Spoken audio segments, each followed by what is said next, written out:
토마토 마스터 전략 살펴보는 시간입니다. 이 토마토 홈페이지에 들어오시면 토마토 투자클럽 전문가들의 전략이 오늘장에 대한 전략이 공개가 되는데요. 그중에서도 토마토 투자클럽을 대표하는 핵심 전문가들의 마스터 전략을 살펴보는 시간입니다. 오늘 김대복 전문가와 함께하겠습니다. 전문가님 안녕하세요. 예, 안녕하세요. 반갑습니다. 네, 홈페이지에 올려놓으신 이 전략을 보니까 딥밸류 영역에 진입했다. 이렇게 이제 제목을 좀 주셨는데요. 어떤 내용입니까?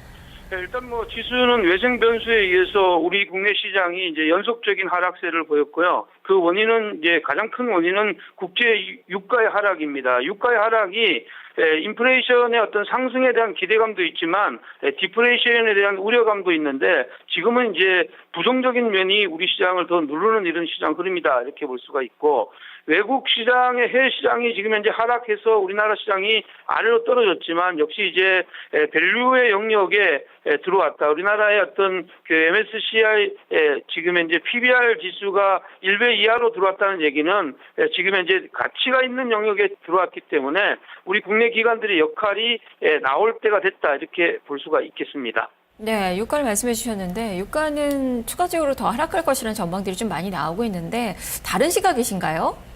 유가는 추가적인 하락이 되지만 우리 시장은 국내 시장은 이제 유가의 수혜국입니다. 사실은 엄밀히 따지면 유가에 축복이 있는 나라인데 우리가 그 흐름들을 지금 현재 이어내지를 못하는 이런 상황이다 이렇게 볼 수가 있고, 국제 유가는 추가적인 하락이 있겠지만 기울기가 굉장히 가파르다는 점하고 미국의 이제 주요 셀 오일을 생산하는 업체들이 급락해서 일정 부분을 멈춰 들어가는 이런 시장 흐름이 나왔습니다. 그렇다면 유가의 하락은 추가적으로 나오겠지만 50선을 전후해서 가계 반등이 나올 수가 있는 영역이기 때문에 현재 이 유가의 영역도 마찬가지로 지금 이제 과매도 영역에 들어왔다 이렇게 보면 유가로 인한 어떤 추가적인 어떤 하락은 일단 멈춰질 것이다 이런 것이 제 생각입니다. 네, 그렇다면 증시도 지금 1900선까지 내려온 그 상황이지만 기술적인 반등을 예상을 하고 계시는 것 같은데,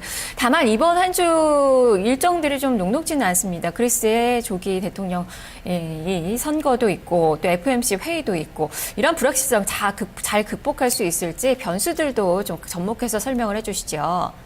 예, 우리나라 시장이 이제 지금 보면 G2 국가라고 할 수 있는 중국과 미국이 시장에 굉장히 좋게 가다 미국 시장이 이제 21선을 깨는 자리가 왔지만 여전히 중국 시장은 상승의 무드를 가지고 있다 이렇게 볼 수가 있겠습니다. 하지만 국내 시장이 지금 현재 연평균으로 볼 때에 아시아 시장에서 가장 치아간 이런 시장 흐름들을 보였습니다. 그렇기 때문에 먼저 우리 시장이 선조정의 흐름들을 받았기 때문에 외생 변수에 의해서 추가적인 하락이 나오더라도 1900선을 지킬 가능성이 굉장히 높다 이렇게 판단이 되면, 사실은 1910선 이하에서는 이런 자리에서 투매하기보다는 적극적인 매수의 관점에서 접근하는 전략이 좋겠는데, 현재 시장 흐름에서는 오늘도 보면 많이 빠져있던 종목들의 경우에는 이제 화학수 중심으로 외국인들의 매수가 조금씩 들어오고 있고, 전반적으로는 좀 중간 레벨에 있는 전기 가스 쪽에 매수가 들어오고 있다 이렇게 보면 일정 부분은 매수가 이제 유입되는 이런 상황이라 선물 시장에서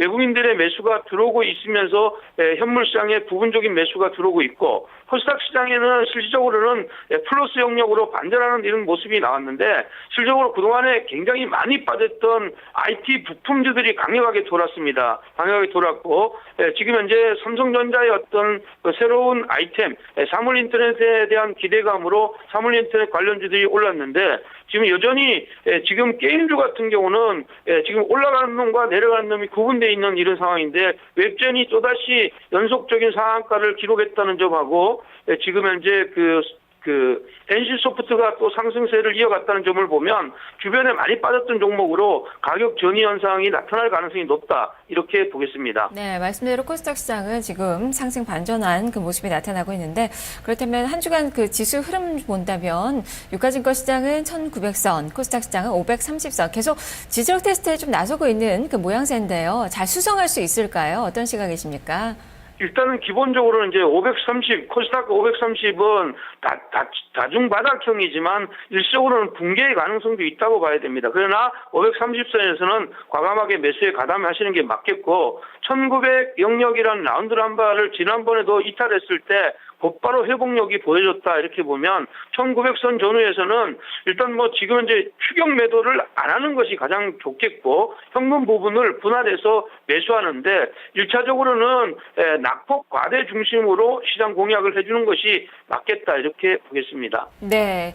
종목 전략으로는 좀 어떻게 세워볼까요? 간단하게 정리를 해주시죠. 예, 간단하게 보면 이제 IT 쪽의 섹터에서는 지금 현재는 그 전반적으로 삼성전자가 밀리기 시작했기 때문에 다른 것보다 많이 밀었습니다. 아니 많이 지금 현재 상방에 있는 이런 흐름이더라고 볼 수가 있고 만약에 미른다면 자동차 중에서는 현대자동차, 화학주들 중에서는 LG화학 쪽이 좋아 보이고요. 게임주 중에서는 NC소프트가 좋아 보인다 이렇게 보겠고 코스닥의 경우에는 낙폭 과대에 있는 종목들보다는 지금 현재 트렌드에 있는 종목들이 좋습니다. 지금 보면 그 부품주들, IT 부품주들의 부품주들의 어떤 강력한 이런 상승을 볼 때 IT 부품주들의 어떤 조정 흐름이 나올 때 재공략하는 전략이 좋아 보인다 이렇게 보겠습니다. 네, 알겠습니다. 말씀 잘 들었습니다. 네, 고맙습니다. 네, 지금까지 김대복 전문가와 함께 마스터 전략 살펴봤습니다. 지금 코스닥 시장이 조금 더 나은 그 움직임이 펼쳐지고 있는데요. 테마주들 많이 좀 부각이 되는 가운데 IoT 관련된 종목군들 체크를 좀 해보셔야 될 것 같습니다.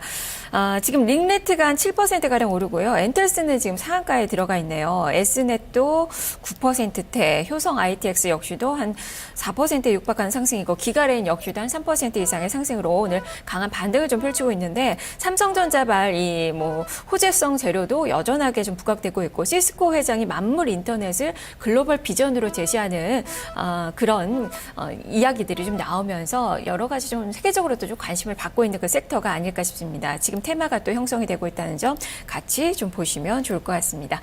일단 지수는 좀 어렵습니다. 시장에 대한 승부보다는 종목별 그런 전략을 잘 세우셔서 오늘장 성공 투자하시길 바라겠습니다. 저는 내일 다시 찾아오죠. 시청해주신 여러분 고맙습니다.